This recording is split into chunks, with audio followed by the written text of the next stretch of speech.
The sun was setting over Willow Creek, casting a golden hue over the quiet suburban neighborhood. The streets were lined with perfectly manicured lawns, white picket fences, and houses that looked like they had been plucked straight out of a home decor magazine.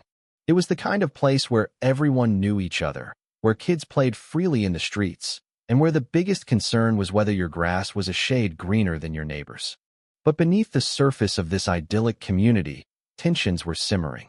I stood in the kitchen, chopping vegetables for dinner, when I heard the front door slam open. My heart skipped a beat as my 14-year-old daughter, Lily, burst into the house, her face streaked with tears.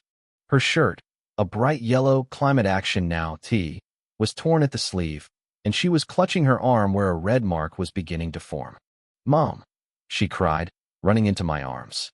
I dropped the knife I was holding, barely hearing it clatter on the counter as I rushed to her.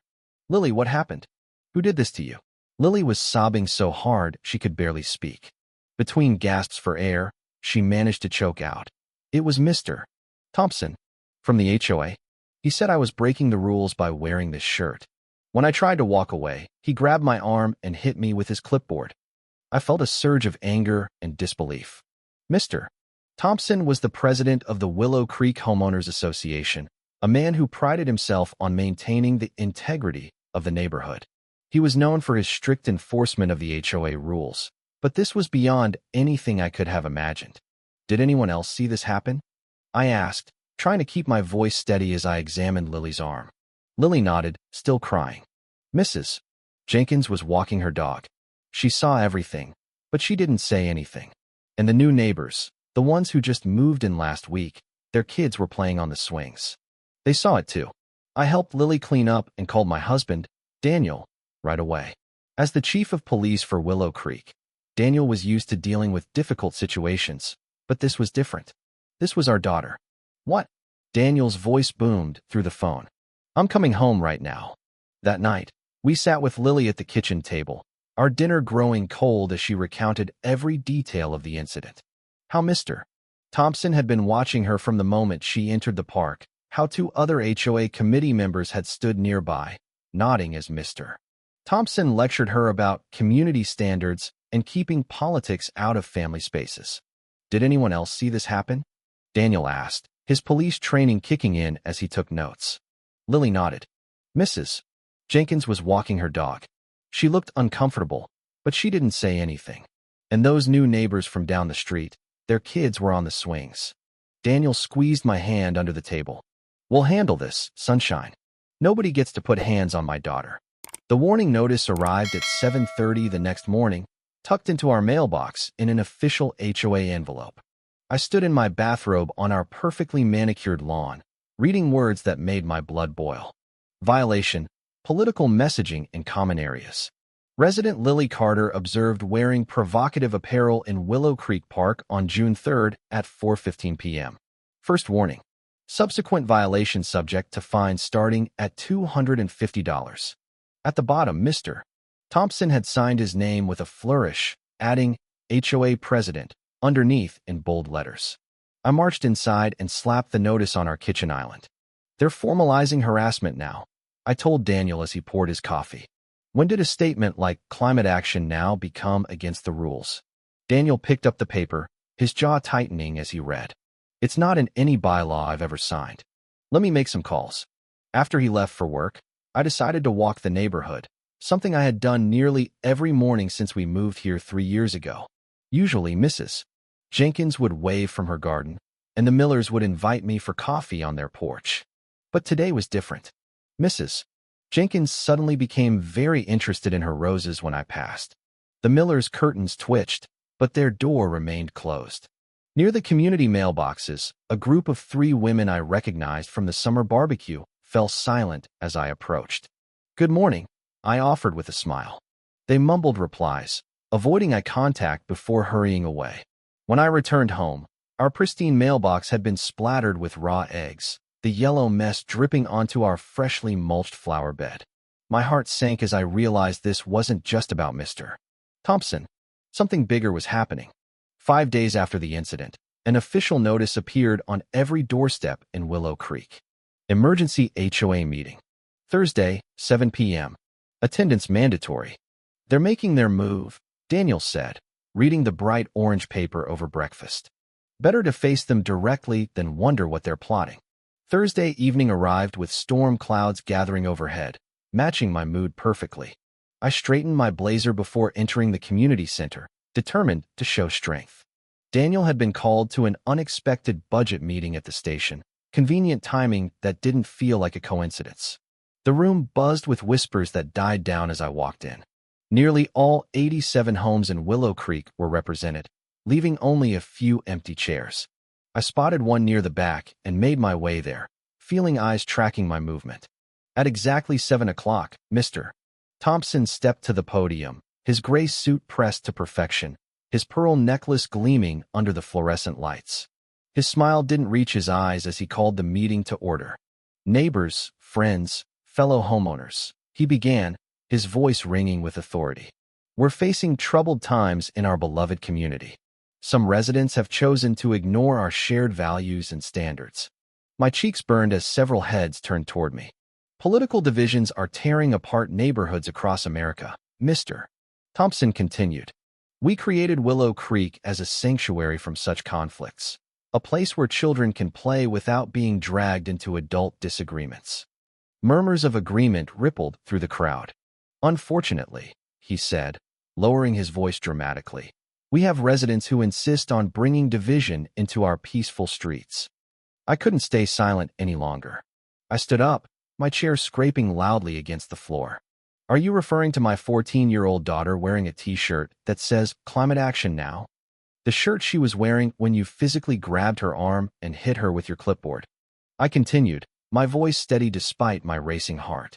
Because that's not division. That's assault on a minor. Mr. Thompson's smile tightened. Mrs. Carter, we all understand you're upset, but your daughter's political statements are creating tension in our community. And your husband's threats to leverage his position against this association were most inappropriate. What threats? I demanded. My husband simply asked about the rule you're claiming she broke, a rule none of us can find in any HOA document we signed. Mr. Dawson, who lived 3 doors down from us, jumped to his feet. My kids shouldn't have to see protest messages when they're trying to play. Your family is turning our park into some kind of rally ground.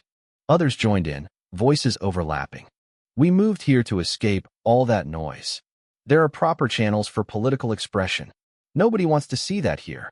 I couldn't believe what I was hearing from people who had welcomed us with casseroles when we first moved in. Mr. Thompson tapped his microphone. Order, please. This illustrates exactly the problem we're facing. The board has prepared an amendment to our bylaws to clarify standards for common areas. He nodded to Mr.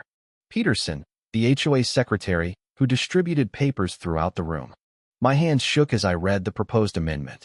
No clothing, signs, flags, or other displays containing political, social justice, or controversial messaging allowed in Willow Creek common areas, including parks, walkways, and the community center. The definition of controversial was worded so broadly it could include almost anything they decided to target. This is blatant discrimination, I said, standing again. You're creating a rule after the fact to justify harassing my daughter. Mr. Thompson spoke over me. We'll be voting on this amendment tonight. As our bylaws state, a 2/3 majority is required for passage. I looked around desperately for allies, finding only a few uncomfortable gazes that wouldn't meet mine. You can't do this, I insisted. It violates First Amendment rights. Actually, Mrs. Carter, Mr. Thompson replied with chilling calmness. Private communities have considerable latitude in establishing standards. Your brother, the lawyer, should be able to explain that to you. My breath caught. How did he know about my brother? Furthermore, he continued, we've received complaints about unauthorized gatherings at your home last weekend. He was referring to Lily's study group, for teenagers reviewing for finals over pizza. The noise ordinance was not violated. I cut in. For kids studying quietly indoors is not a noise violation. Mr. Thompson shrugged. Several neighbors reported excessive noise and parking issues. The board has decided to implement a 3-strike policy for all violations. Your family currently has 2 strikes. A third would trigger fine proceedings and possible expulsion actions. The room spun around me. Expulsion? You can't evict people from homes they own. We can certainly make continuing to live here very difficult, he replied, not bothering to hide his threat. Even for families with connections. As the meeting broke up after the amendment passed 59-6, Mr. Thompson caught my arm at the door, his red nails digging into my skin. Your family has 2 weeks to demonstrate full compliance with all regulations, he whispered. Even your husband's badge can't stop private property rules. I suggest you start looking for somewhere more suitable for your lifestyle. I pulled away and hurried to my car in the rain, my mind racing. As I turned onto our street, headlights illuminated a shocking sight. Our front yard was scattered with trash, paper cups, and fast food wrappers strewn across the lawn. Someone had spray painted a single word across our garage door in dripping red letters: comply. Hands trembling, I pulled into the driveway and called Daniel. It went straight to voicemail. I tried again, panic rising in my throat. When I finally reached him, his voice sounded strained. I can't talk right now. The chief has me in his office with someone from internal affairs. What? What? I asked, watching rain wash streaks of red paint down our garage door. Someone filed an ethics complaint, claiming I threatened to use department resources against private citizens, he said quietly. I've been ordered to recuse myself from anything involving the HOA or risk suspension. I sat in my darkened car, watching our defaced home through the rain-streaked windshield. These people had systematically isolated us, targeted our daughter, vandalized our property, and now threatened my husband's career, all in less than a week. Who were we really dealing with? And how far would they go to drive us out? I found Mr. Thompson's clipboard on our porch the next morning with a sticky note, final warning. Inside was a photo of Lily at school, circled in red marker. My hands shook so hard I dropped it. Nobody threatens my child, I whispered. I spent the whole night reading every word of our HOA rules. Not one line mentioned political shirts or messages. Not one. Their so-called rule was made up just for us. I printed everything, highlighting the parts that proved they were lying. We need help, I told Daniel, showing him the threatening photo of our daughter. His face turned hard as stone. Call Jamal Washington. He's the best civil rights lawyer in the state. He'll take our case. Jamal agreed to meet us that same day.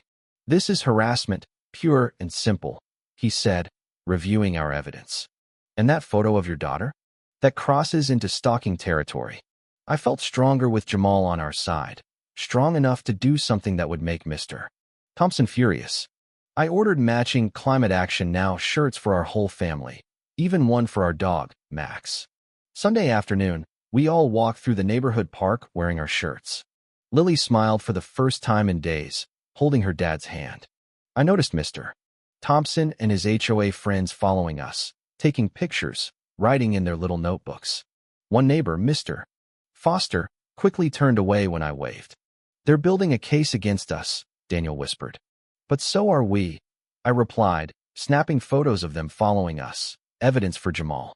When we got home, our key wouldn't work in the front door. Daniel tried his, same problem. They had changed our locks while we were out. Daniel called a locksmith, who arrived an hour later, looking nervous. Sorry, folks. I can't help you, he said after making a call. The HOA says you're in violation of community rules. They've put a hold on any services to this address. We had to break into our own home through a back window. I turned on the kitchen faucet. Nothing came out. Our water was shut off. A paper notice stuck to our fridge read, "Emergency maintenance issue. We'll resume service when community standards are met." Daniel called the water company, but they said the HOA had authority over the local lines. Next, our internet went dead. Then the electricity flickered all night long. They're trying to make life unbearable, I said as we sat in the dark during yet another accidental power outage. Daniel's phone rang. It was his boss, Chief Wilson. I need you in my office first thing tomorrow. There's been a complaint about abuse of power. What complaint? Daniel asked, his voice tight. Something about threatening to use police resources against private citizens. It's serious, Daniel. That night, neither of us slept. I kept thinking about the neighbors who wouldn't meet our eyes anymore, about Lily asking if we needed to move, about the strange cars that kept driving by our house, slowing down to take pictures. The next day, I had to pick up groceries while Daniel went to his meeting with Chief Wilson. As I pulled into our driveway, loaded with bags, 6 cars suddenly blocked me in. Mr. Thompson stepped out of the first car, followed by the entire HOA board. "We've had enough of your disruptive behavior," he announced loudly, making sure the neighbors could hear. His perfect gray hair didn't move in the wind, and his expensive shoes clicked on our driveway as he walked toward me with a thick envelope. "What is this?" I asked, feeling my heart pound. "Emergency removal proceedings," he said with a smile that didn't reach his eyes. "The board voted unanimously this morning. You and your troublemaking family have 72 hours to leave Willow Creek." "You can't do that," I said, standing taller. "This is our home. We have rights." Mr. Thompson laughed like I'd told a joke at a dinner party. "Oh, honey, we just changed the bylaws. Special emergency meeting. Everything we're doing is perfectly legal now." I noticed curtains moving in windows across the street. Neighbors were watching, but no one came to help. Some were recording with their phones. "My husband will fight this," I said, trying to sound brave. Mr. Thompson leaned in close. "Your husband is fighting for his job right now. Such a shame his career has to end like this. 20 years of service thrown away because his wife and daughter couldn't follow simple rules." I stared at his perfect makeup, hiding his snake-like smile. How did he know about Daniel's meeting? How much power did these people really have? He dropped the envelope at my feet. 72 hours. Then we bring in the movers ourselves. As they drove away, I picked up the envelope with trembling hands. Could they really take our home? And what happened to Daniel at that meeting? Loud banging on our front door jolted me awake at 6 a.m. "They're here early," I whispered to Daniel, my stomach in knots. Today was eviction day.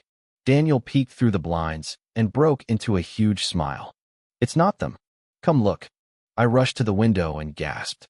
News vans, at least 5 of them, were parked on our lawn, with reporters setting up cameras. My phone buzzed with a text from Jamal. "Check your email right now. Don't talk to anyone until I get there." I grabbed my laptop with shaking hands. Jamal had sent a video attachment with the message. It worked. I clicked play and saw Mr. Thompson filmed secretly during our driveway confrontation. "We'll get them out like we did the Gonzalez family and those Nigerian doctors," his voice rang clear. "Property values drop when those people move in. Once they're gone, we can have Tyler's development company buy the houses cheap." "Oh my God," I breathed. "You were recording him?" Daniel nodded. "Police training 101. Always gather evidence." My phone exploded with notifications. The video had gone viral overnight. So had our doorbell camera footage showing HOA board members sneaking onto our property to shut off utilities and spray paint our garage. "There's more," Daniel said, showing me his phone. "Remember my meeting with Chief Wilson? I brought proof that Thompson's brother-in-law works for the mayor's office. They've been pressuring the department to ignore HOA complaints for years." A car horn beeped outside. Jamal had arrived, carrying a stack of legal folders and wearing the biggest smile I'd ever seen. "We have them cornered," he announced, spreading documents across our kitchen table. I filed emergency injunctions against their eviction threat. The judge was furious when she saw the evidence. Daniel's phone rang.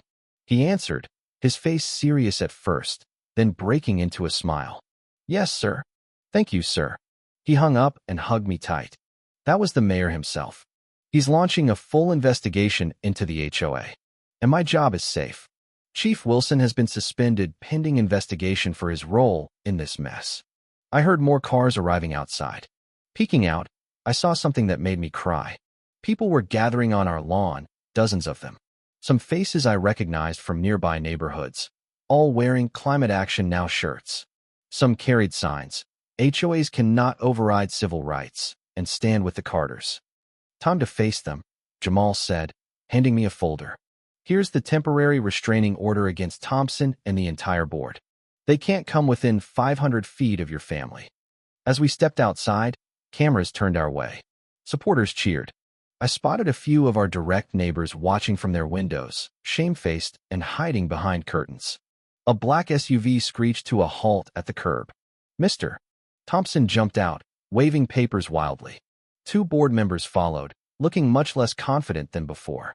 "This changes nothing," he shouted, marching toward our house. "We have legally binding." He froze when he saw the cameras, the crowd, the reporters rushing toward him with microphones extended. Daniel stepped forward, standing tall in his full police uniform. "Jennifer Thompson," he announced clearly, "the district attorney is investigating you for assault of a minor, conspiracy to violate civil rights, illegal property schemes, and falsifying HOA documents."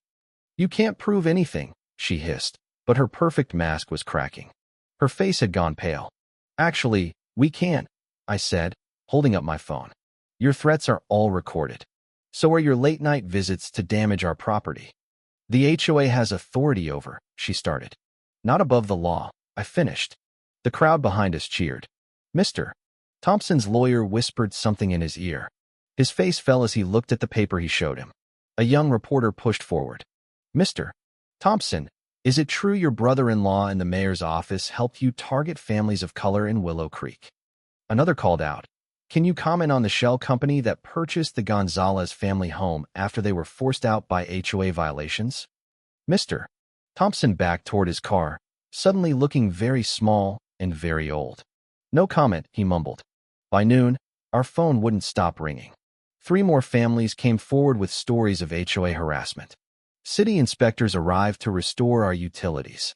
The mayor's office issued a formal apology. That evening, as news crews finally left our yard, there was a timid knock at our door. It was our neighbor, Mr. Foster, looking at his shoes.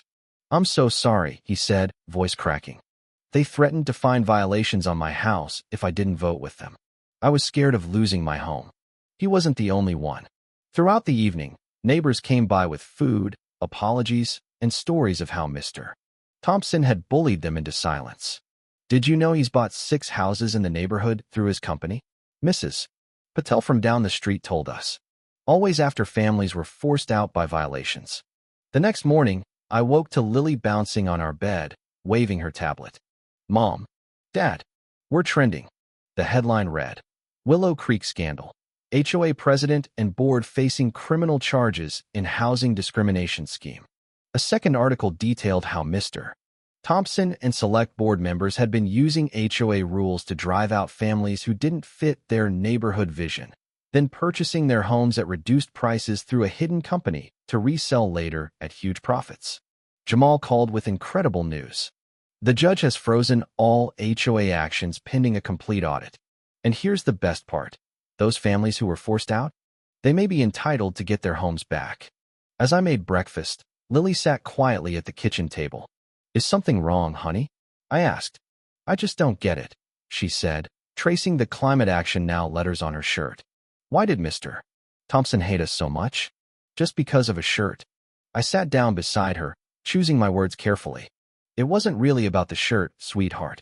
Some people get scared when others stand up for what's right. They want to keep all the power to themselves." "But we won, right?" she asked. I hugged her close. "We stopped them from hurting more families." "That's a start." My phone buzzed with a message from Jamal. "Turn on Channel 5 now." We gathered around the TV to see Mr. Thompson being escorted from his house in handcuffs. The reporter explained that police had found evidence of fraud, falsified HOA documents, and even blackmail materials on other residents. As we watched, Daniel took my hand. "You know what this means for Willow Creek, right?" I nodded. "They'll need a new HOA board. Fair people who care about all the families here. People like you," he said with a smile. I thought about everything we'd been through. The threats, the fear, the fight. Then I looked at Lily, proudly wearing her Climate Action Now shirt without fear. We had won, and Willow Creek would never be the same. In the weeks that followed, the HOA was dissolved, and a new, more inclusive board was elected. The families who had been forced out were given the opportunity to return to their homes, and the neighborhood began to heal. Lily wore her Climate Action Now shirt to school every day, and this time, no one dared to say a word. Daniel's job was secure, and the mayor's office launched a citywide review of all HOA practices to ensure that no other community would suffer the same fate. As for me, I decided to run for the new HOA board. It was time for Willow Creek to truly become the welcoming, inclusive community it had always claimed to be. And as I stood on our front porch, watching Lily play in the park with her friends, I knew that we had not only fought for our family, but for the soul of our neighborhood. The Battle of Willow Creek was over. But the fight for justice, equality, and a better future was just beginning. Thank you for taking the time to listen to today's story on Store of Good Stories. If this story touched your heart or made you think, don't forget to hit like and share the video to spread this positive message to more people. And if this is your first time here, make sure to subscribe and turn on the notification bell so you won't miss any of the meaningful stories we share every week. Your support is the biggest motivation for Store of Good Stories to keep bringing heartfelt and valuable stories to you. See you in the next video.